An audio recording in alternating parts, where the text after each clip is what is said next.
Hello friends, నమస్తే. ఎలా ఉన్నారు? అందరూ బాగున్నారని అనుకుంటున్నా. అందరూ బాగుండాలి, అందులో నేను ఉండాలి.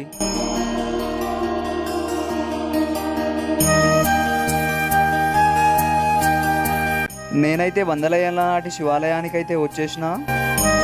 అడ్రస్ ఎక్కడో తెలుసుకునే ముందు ఈ గుడి వివరాలు ఏంటో తెలుసుకుందాం. గుడి కొన్ని వందల సంవత్సరాల నాటిది అంటున్నారు. గుడి వయసు ఎంతో ఎవరికి కూడా తెలియదంట.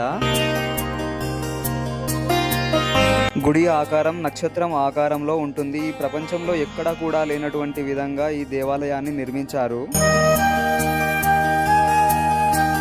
11 రోజులు స్వామివారిని నిష్ఠగా పూజిస్తే కోరిన కోరికలు నెరవేరుతాయని స్థానికులు నమ్ముతారు.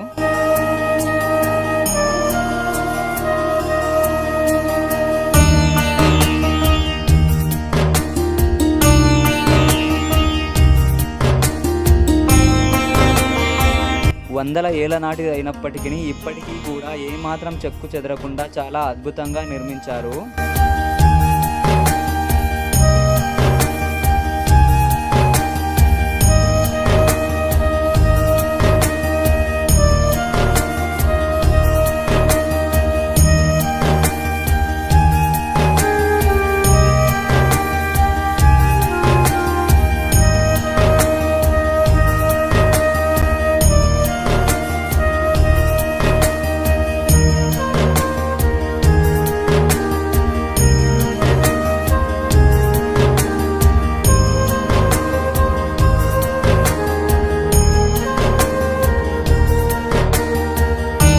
వందల ఏళ్ళు దాటినా ఏమాత్రం చెక్కు చెదరకుండా ఇప్పటికీ ఇంత అద్భుతంగా ఉంది అంటే మన పూర్వీకుల కళా నైపుణ్యం ఎంత గొప్పదో చూసారా?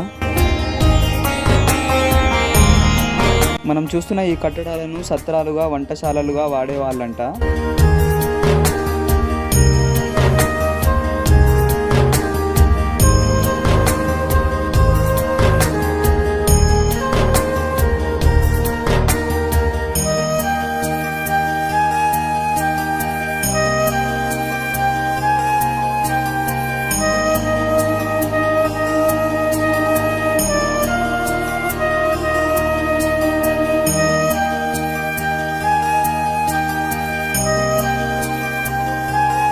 గర్భాలయానికి వెనకాల భాగంలో అన్నపూర్ణమాత అయిన పార్వతీ అమ్మవారి దేవాలయం ఉంది.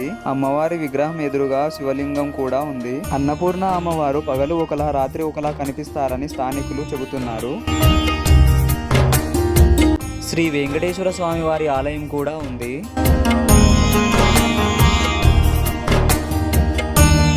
అడ్రస్ ఎక్కడో అని సతమతం అయిపోతున్నారా? ఇది ఎక్కడో కాదు, సంగారెడ్డి డిస్టిక్లోని సాషిపేట్ దగ్గరలో ఉన్న నందికంది అనే గ్రామంలో లొకేటెడ్ అయ్యి ఉంది. తప్పకుండా విజిట్ చేయండి. Thank you. Like, share and subscribe.